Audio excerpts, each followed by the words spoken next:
बहुत स्वागत है। आप देख रहे हैं गुड न्यूज़ जज्बा इंडिया का।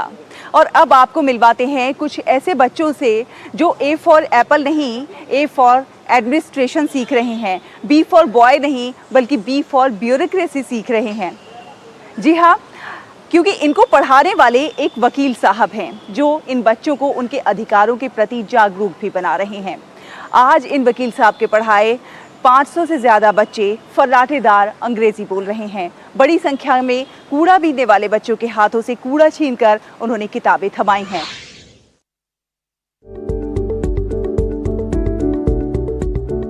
ये हैं पंजाब के लुधियाना के रहने वाले हरिओम जिंदल और उनकी टीम, जो आज ना जाने कितने सपनों को पंख दे रहे हैं।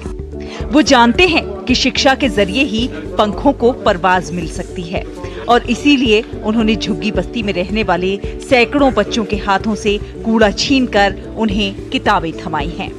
झुग्गी बस्ती के रहने वाले ये बच्चे आज फर्राटेदार अंग्रेजी बोलते हैं। ये बच्चे अपने अधिकारों के प्रति जागरूक भी हैं।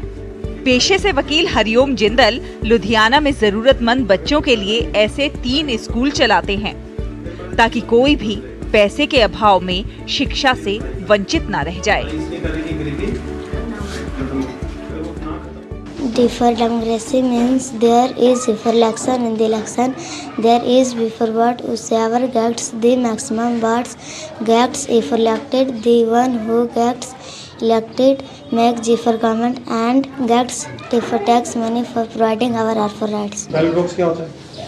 बैलेट बॉक्स एक डब्बा है जिसमें हम बैलेट पेपर डालते हैं। बैलेट पेपर पे क्या होता है? वोट। अच्छा, कॉन्स्टिट्यूशन बताओ, what is constitution? Constitution is a document which informs about our rights and duties and how our country India is to be administered. 2013 में शुरू हुआ ये सफर आज भी जारी है, लेकिन ये सफर इतना आसान नहीं था। वो कहते हैं कि एक बार वो शिक्षा के स्तर की जानकारी लेने के लिए स्लम एरिया में गए तो कूड़ा बीन रहे बच्चों को देखकर उनसे रहा ना गया और वो उन्हें पढ़ाने लग गए। वो उन्हें नेशनल ओपन स्कूल के माध्यम से पढ़ाते हैं।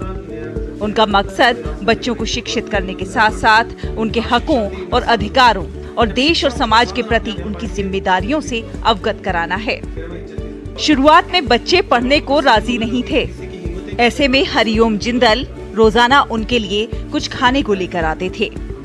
बाद में धीरे धीरे पढ़ाई की बातें शुरू की। बड़ी मुश्किल से उनके परिजनों को मनाया और धीरे धीरे बच्चे उनके पास आने लगे।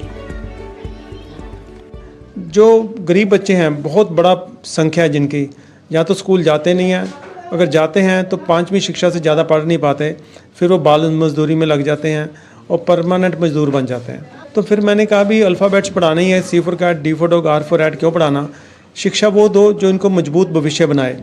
फिर मैंने C for constitution, D for democracy, R for right, A for administration, इस तरीके से 26 अल्फ़ाबेट की सीरीज़ तैयार की जो वो सब्जेक्ट्स को रिप्रेजेंट करती हैं जो यूनिवर्सिटी लेवल पे पढ़ाए जाते हैं। इनको हम यहाँ पर ये शिक्षा तो दे ही रहे हैं जो डेमोक्रेसी और कॉन्स्टिट्यूशन के साथ जुड़ी हुई है, इसके साथ साथ नेशनल ओपन स्कूल के थ्रू इनको हम रेगुलर पढ़ाई कराते हैं। हरिओम जिंदल बच्चों को सिर्फ किताबी ज्ञान ही नहीं दे रहे हैं बल्कि उन्हें जागरूक भी बना रहे हैं। इन शिक्षकों का बच्चों को पढ़ाने का तरीका भी अलग है। वो बच्चों को A फॉर एप्पल नहीं बल्कि A for administration, B for boy नहीं, B फॉर ब्यूरोक्रेसी पढ़ाते हैं। उन्होंने बच्चों के लिए अल्फाबेट्स की एक खास किताब एम्पावरमेंट थ्रू नॉलेज तैयार की है। इस तरह से पढ़ाने के 2 फायदे हैं।